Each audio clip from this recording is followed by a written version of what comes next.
Bonjour à tous, aujourd'hui on va parler d'un seul homme qui a profité d'une situation politique pour commettre des crimes. Pour une seule chose, l'argent.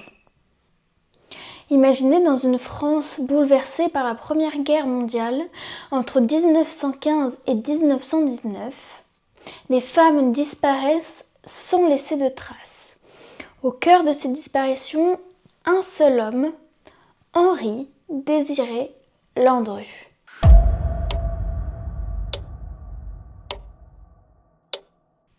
Né en 1869 à Paris, dans une famille modeste et religieuse.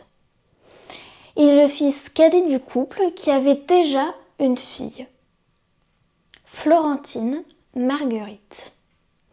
Enfant, Landru est remarqué pour ses capacités à l'école, en maths et en dessin. Il décide donc d'entrer dans des études d'architecture. Mais il échoue.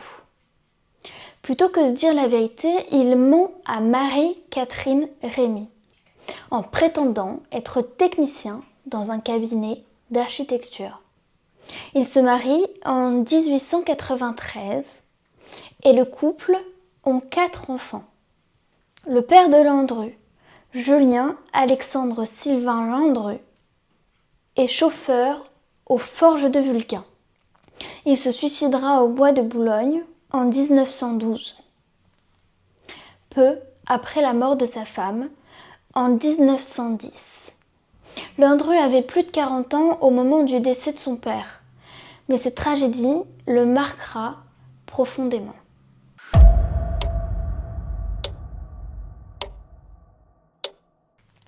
Avec les 4 enfants de Landru, les difficultés financières s'accumulent. Alors Landru enchaîne les petites arnaques. Il monte de fausses entreprises, utilise de faux noms. Il est condamné plusieurs fois pour fraude. En 1899, il dépose un brevet pour une bicyclette à moteur. Il lance une campagne nationale, recueille les acomptes, mais ne livre jamais les vélos. Condamné en 1909, il recommence dès sa sortie, en achetant un garage et le revendant sans même avoir payé.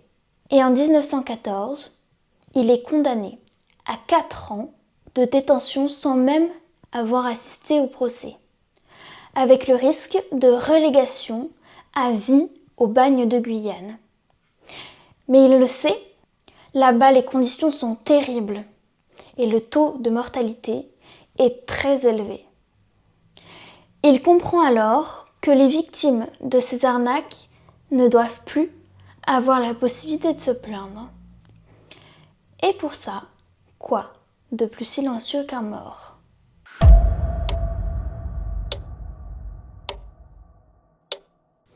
Avec la guerre, les femmes se retrouvent seules.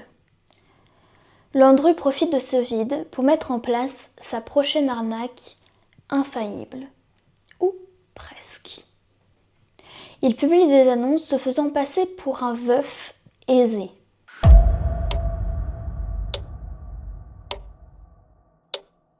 Il loue des villas isolées à Vernouillet ou Gambé, séduit des femmes isolées et les pousse à lui confier leurs économies. Une fois qu'il a récupéré tout ce qu'elles possédaient, il les tue. Puis entre chez elle avec son propre fils, qui le croit brocanteur, pour récupérer les meubles et les revendre aux enchères.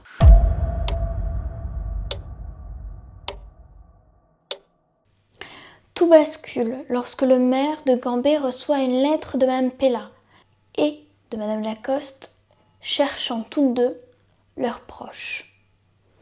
Une femme reconnaît Landru, qui se promène avec une nouvelle compagne.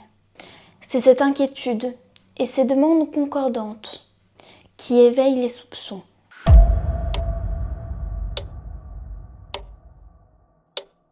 Landru est arrêté à Paris en avril 1919.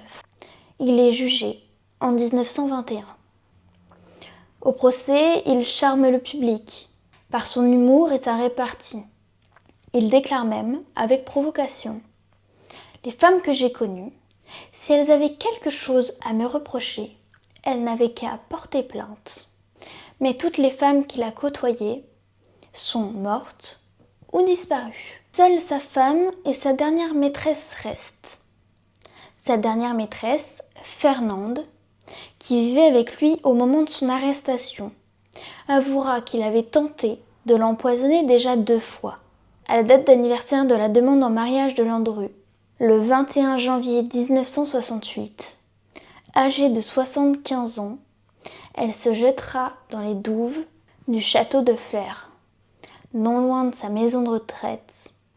Dans sa chambre, il y avait 2 photos, une de sa mère, l'autre de Landru.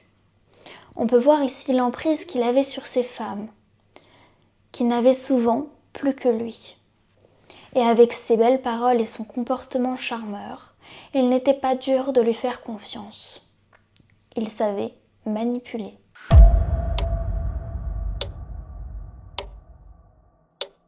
Le 25 février 1922, le président Alexandre Mitterrand refuse son recours en grâce.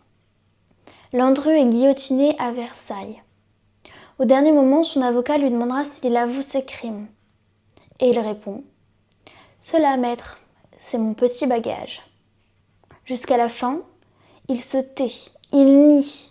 L'affaire Landru reste un mystère. Une condamnation basée sur des disparitions et des noms dans un carnet que Landru tenait minutieusement. Sans corps formellement identifié, seulement des cheveux et des dents, témoins de l'horreur qui s'est produite ici. Landru est accusé du meurtre de 11 personnes, pour lesquelles la justice a pu retrouver des indices, des dents, des cheveux ou bien même des meubles. Mais le nombre exact de victimes n'est pas connu, puisque Landru n'a pas souhaité s'exprimer lors de son procès. Henri-Désiré Landru savait charmer, et il en a fait une compétence mortelle. Pour éviter de payer pour ses crimes, il a fait des choix sans pitié pour les gens qui l'entouraient. Les victimes sont nombreuses et souvent mortes dans l'ignorance. Personne ne sait combien il y a eu réellement de victimes.